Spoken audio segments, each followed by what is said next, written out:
So the game is not available to everyone for that sense, but also the price tag. I mean, it was expensive. If you didn't get in at that very early mint, I mean, when I got in, it was almost 2 ETH for an early access pass. I mean, who Yeah. who determined the value of that? Like, was that done from a community, or was that done from the team? Like, what drove the prices to that point? Was that intentional, or was you That just was the like, wow? that was the community. I want to say don't quote me on this. Recording aside, I think the gold pass, I think we sold it for 500 to 800 bucks somewhere in there. And then, to see it basically go 10x somewhere in that amount, that's really driven by the community. And and uh and even on the marketplace now, you can see a lot of that is driven externally by NFT enthusiasts, right? So all the in-game items that are on the marketplace are obviously coming from gold pass holders. But if you look at a lot of the space that's being sold, you can tell from the mint numbers that it's actually people who bought during our December sale who are buying and selling it right now. It's not the gold pass holders. The gold pass holders are generally holding on to their space that they acquire in the game, but people who aren't playing the game are the ones who are like, "Oh, well, this is what I see, this is what I don't see." And then correspondingly engaging on the marketplace. So it's been interesting to have to balance those requirements between gamers and blockchain enthusiasts because they're not always looking for the exact same thing.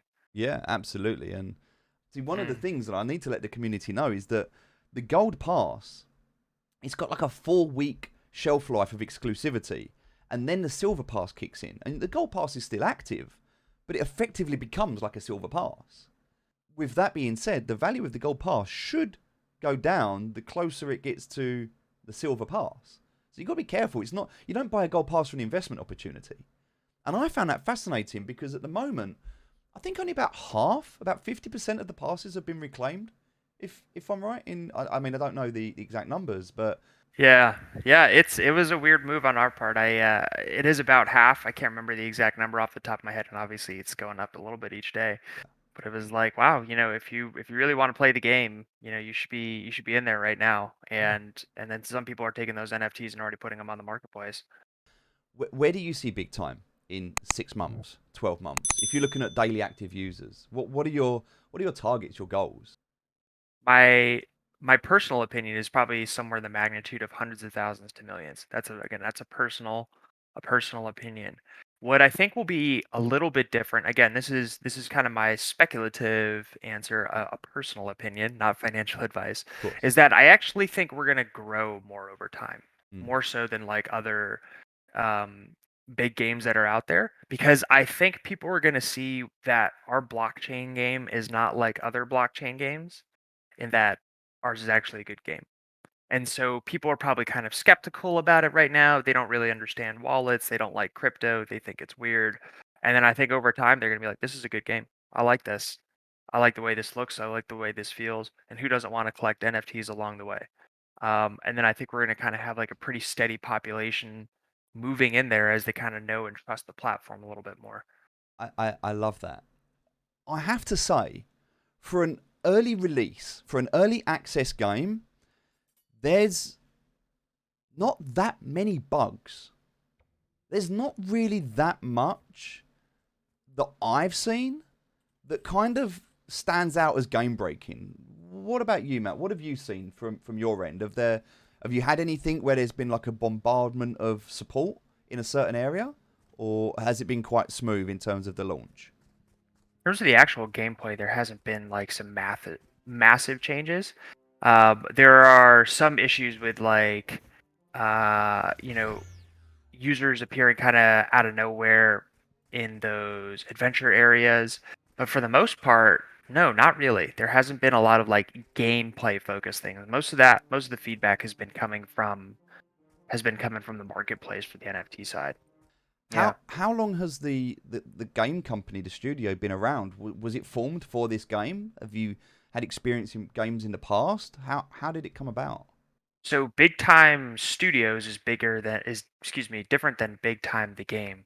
Big Time Studios is the overarching organization, and then Big Time just happens to be the first game, the flagship, if you will. So we had talked about like releasing more games under the Big Time Studios banner. Hmm. it kind of feels like you're setting the bar and you're setting the standard of what people need to expect going forward. What are you doing to stand out and kind of differentiate yourself from them as you go into the Web3 space? Is there anything you can share from a kind of unique, like a USP? Like, is there anything unique that kind of makes you think, we love all of these games, but this gives us an advantage because we're doing this? Like, you've already mentioned you've got a studio, so there's going to be more games in the future. Is anything being worked on? Oh, I wish I could share that. I wish I Oh, I could. thought I'd get something out of you there. No, that's fine. That's fine.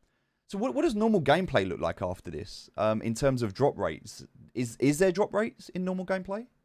Yes, there will continue to be NFT drop rates. So in some regards, it'll be a little bit better because all types of space will be available um, during the normal gameplay release. So that includes the Mythic and Exalted, which are the kind of the rarest types of space. And Wow. then, so that will be available. Obviously, they are quite rare, so you have to play it a lot to get that stuff.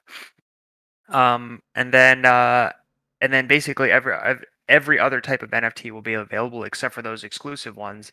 Those exclusive ones, which are have that word next to them, are only going to be available during EAL. So users will either kind of keep them or put them on the marketplace depending on what they want to do with them. Mm. And I think this is what we're seeing at the moment is the market, as you mentioned. There are people that are Hmm. not even playing the game right now that are starting to make this market. They're starting to buy up. They're trying to work out like, okay, what are the exclusive gold Yep. items because they're not going to be available again after this. So yeah, looking at the land, we can see obviously the different rarities. Do you want to talk us through that as to what these are and what it kind of looks like for a player moving forward? What the main thing space allows you to do is collect the in-game token and craft and upgrade NFTs. So if you, for example, that battle axe in the future, you would possibly be able to bring it into your space, put it into the forge, and then upgrade it, customize it, change the level of it, and then that way you have a more exclusive NFT when you take it out of there, and you can either use it or put it onto the marketplace. Additionally, if you want to collect the in-game token, then you need to have a timekeeper inside your space, and then enable that. And then as you play the game, you can pick up the in-game token as the as some of the droppable loot. But I do believe that you need to have the rarity to upgrade. So if I wanted to upgrade because I have a rare battle axe right now, so for me Yep, to upgrade that to an epic battle axe, I would need an epic forge. that's generally the way the mechanics work. That's correct. Right, so I would put my rare item into an epic forge and I would get an epic, maybe, I don't know, we'll see how it works. Yep, But yeah, but timekeepers won't necessarily be affected by rarity or size of the space. they may be. It may They may be be. in the future. Yeah, Okay. yeah, So, they may be. so There's like a leveling up component to space as opposed to like your NFT. Take it, for example, from rare to exalted. There are other capabilities that come as you increase the rarity of those items, which nice. more to be published on that one. And I'm not trying to be like obscure or No, anything of like course. that. It's because we're going through final testing on it. So, in my mind, I think the team is probably like 95% done uh with all of those NFT mechanics, and it goes hand in hand with the guild mechanics as well and how that asset permissioning system works. But overall, like it's going through the final testing so that when we do put it out there, people can feel very confident that it's gone through a lot of testing, internal, external, and people like it, and that it's a system that works in the long run. Um, Yeah. in terms of any big updates or announcements, is there anything coming up that you're able to share? Obviously, there's stuff that you already have shared, but what can people look out for next? I mean, we know we've got early access. We know we've got the 4 weeks of gold. I assume you're probably going to do some marketing push for silver just before it releases because that would make sense. Yep. But is there anything in between that people can look out for in the next few weeks that Off the top of my head, I don't think so. We're going to be talking a lot about EAL, but what definitely people can definitely look forward to is before the end of early access launch, we're going to release all those guild mechanics and details. perfect? So you're going to know a lot more about space. You're going to know a lot more about how that in-game thing works, and then that way, you and your community can really start to kind of collaborate, war game, and put together your strategy on how exactly you want to work together inside of the game. That's what Nice. I think for your community, that's probably the next big thing to look forward to. Yeah, yeah, absolutely. What is the max players when you want to queue up with your friends? So I think it's 6 at the moment. I don't know. Are you looking to increase that? Is that going to change in the future? No, that's pretty much where we're going to stay for the kind of indefinite future. What we do, what we've talked about internally about changing is that NFT drop rate, respectively, between a single player and 6 players. You said right now it's a little difficult. It seems like people who have more players seem to pick up a lot more NFTs, and that's true. Yeah.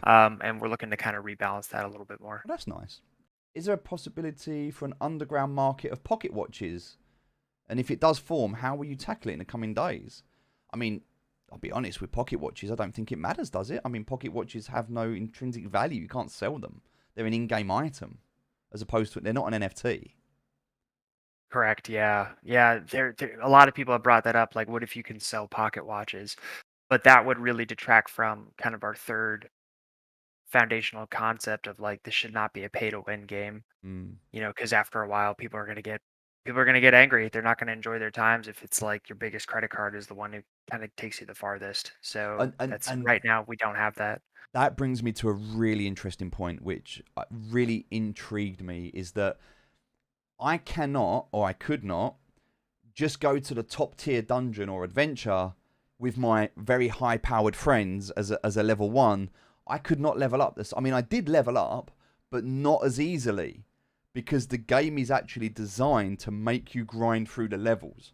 If you go too far above or below your skill level, you'll struggle to gain XP. You'll be more efficient if you go into the adventures that are relevant to your skill level, which I thought was a fascinating mechanic to add to the game, because you don't want whales to just dominate the lower levels, and you don't obviously want lower players to just attach to a team and just level up quickly.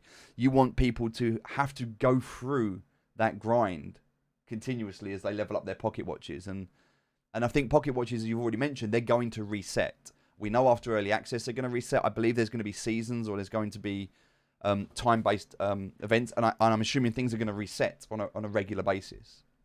Yeah, if you want to go up to like the next tier of Pocket Watch, I think the highest tier I've heard of so far is tier 6, then you kind of need to go back to the beginning and restart leveling up. So in that way, it really forces like advanced players to interact with more novice players as well.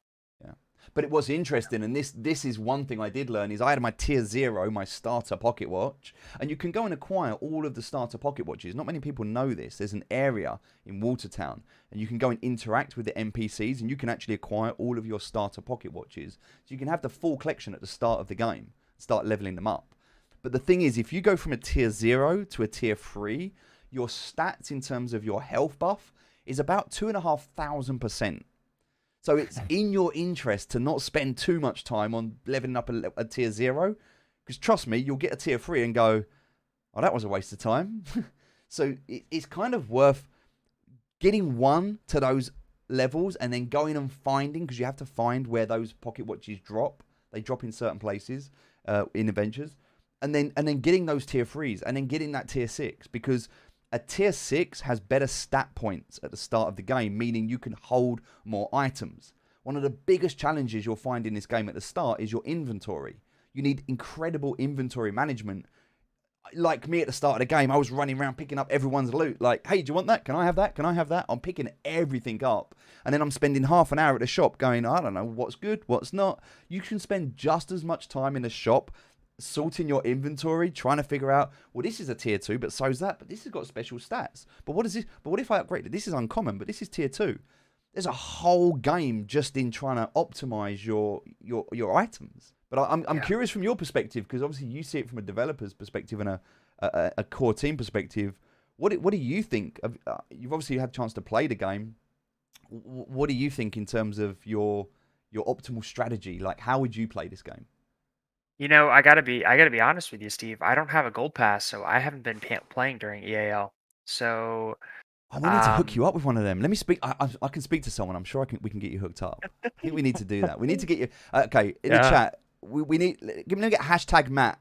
If we need to get Matt into big time, I want to hashtag Matt in the chat. If you want to get Matt into big time, I think we need to hook him up with a pass, right? I think we need a I future stream with Matt in the game. What do you reckon? I'd love it. But part of it was we are very committed to the concept of NFTs. Of Mm, like, you know what? If you have a gold pass, you get to play the game. And I didn't have a gold pass, so I didn't get to play the game. Wow. I played some of the earlier pre-release stuff, but I didn't collect any of the NFTs. It was like with the developers and then talking through it. So I mean, we're super committed, right? Like at the beginning, I don't have any tokens. The CEO doesn't have any tokens. You're probably going to get a token before the CEO does, and just because you're going to probably play it before he does. So we are very committed, like in our core values. We're not like holding anything back here. What I've watched a lot of Twitch streams from not just our guys, but also from like other players such as yourself. What I've seemed what I seem to see that works best is having a quantum fixer with like Time Warrior kind of weapons, and that seems to be the best balance if for solo play if you're trying to pick up NFTs. If you can Interesting. party up, then that works kind of the best. But like the quantum fixer, you can heal yourself. Time Warrior weapons kind of give you more of that like tank destroying capability, and that generally has been pretty successful, I think, for people who are doing solo play.